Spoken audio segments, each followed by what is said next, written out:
Hi friends. Groceries எல்லாம் நம்ம வாங்க போகும்போது நல்லாருக்கும். பட் அத ப்ராப்பரா ஆர்கனைஸ் பண்ணி, அரேஞ்ச் பண்ணி வைக்கணும்னு நெனச்சாலே அது ஒரு பெரிய டாஸ்க். நான் வாங்கிட்டு வந்து 2 நாள் ஆச்சு. இன்னைக்கு கண்டிப்பா இந்த வேலைய முடிச்சிடணும்னு சொல்லிட்டு, காலையில பிரேக்ஃபாஸ்ட் முடிச்ச கையோட இந்த வேலைய ஆரம்பிச்சுட்டேன். லாஸ்ட் மந்த் வாங்குனது எல்லாமே வந்து இந்த தடவ ரிப்பீட் ஆகாது. எதெல்லாம் வந்து 1/2 பாட்டில் இல்லாட்டி ஒரு 3/4 பாட்டில் இருக்கோ, அந்த ஐட்டம்ஸ் எதுவுமே நான் இந்த மந்த் வாங்கல. அத ஃபினிஷ் பண்ணிட்டு அதுக்கப்புறம் வாங்கிக்கலாம் அப்படின்னு சொல்லிட்டு.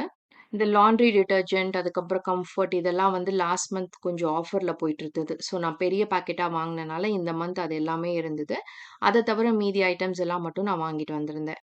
பருப்பு வந்து கண்டிப்பா தீந்துரும். ஸோ அது பர்ச்சேஸ் பண்ணியிருந்தேன். சுகர் வந்துட்டு 2 கிலோ தான் நமக்கு வந்து என்டயர் மந்த்துக்குமே ஆகும். ஏன்னா நான் மோஸ்ட்லி வந்து நாட்டு சர்க்கரை, அதுக்கப்புறம் இந்த கோகனட் சுகர் இதெல்லாமே வந்து மிக்ஸ் பண்ணி தான் யூஸ் பண்ணுவேன். டெட்டால் அந்த டாய்லெட்டரி ஐட்டம்ஸ் வாங்குனேன். அதே மாரி வேனிஷ் வந்து பர்ச்சேஸ் பண்ணியிருந்தேன். ஸ்கூல் ஆரம்பிக்க போறனால வந்து நமக்கு கண்டிப்பா யூனிஃபார்ம்ஸ்க்குலாம் வந்து தேவைப்படும். கண்டெய்னர்ஸ்ல வந்து கிராசரி ஐட்டம் ஸ்டோர் பண்ணும்போது, அது கூடயே பார்த்தீங்கன்னா, ஒரு பே லீஃப் பிரியாணி இல, அதுக்கப்புறம் ஒரு வரமிளகாய் இது போட்டு தான் நான் ஸ்டோர் பண்ணுவேன். இதனால எறும்பு, அப்புறம் அந்த ஒயிட் கலர்ல ஒரு குட்டி பூச்சி மாரி வரும். அதெல்லாம் வந்து கண்டிப்பா வராது. ஸோ நீங்க இந்த மந்த் வந்து கிராசரிஸ் வாங்கியாச்சா? ஸ்கூல் ப்ரீப் எல்லாம் எப்படி போயிட்டுருக்குன்னு சொல்லிட்டு மறக்காம கமெண்ட் பண்ணுங்க. இன்னொரு இன்ட்ரஸ்டிங்கான வீடியோல மீட் பண்ணலாம். Thank you so much for வாட்சிங்.